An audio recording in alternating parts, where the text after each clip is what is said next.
Ομάδα Βασίλια της πάνω στο κήτυπα.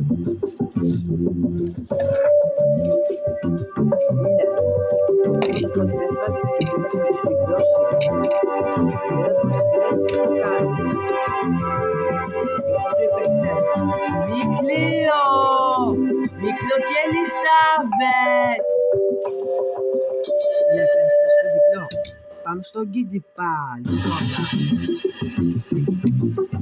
Να κάνουμε κάτι που σταματάμε με την Μικλείο.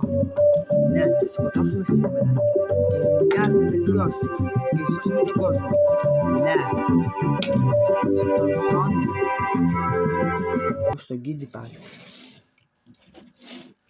Ναι, πάμε. Όπου θα πέσουμε πρέπει να πούμε 1, 2, 3. 1, 2, 3.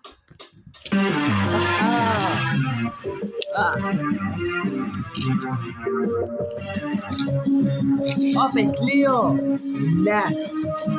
Βλαμμέν θα σταματήσουμε σήμερα, μην ανησυχείς μαζόλα. Βλεβλέ τα φυτά. Ναι, εμείς και τώρα θα σε καταστρέψουμε παλαλαλα.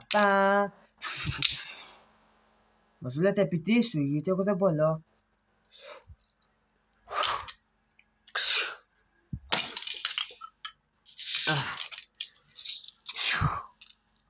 Όχι, αυτό κολοσσαμενάτσι φταίει, γιατί το είχαμε. Ναι, να μάθεις κολό στα μάτια.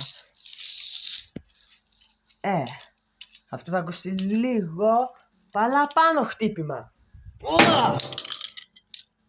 Όχι!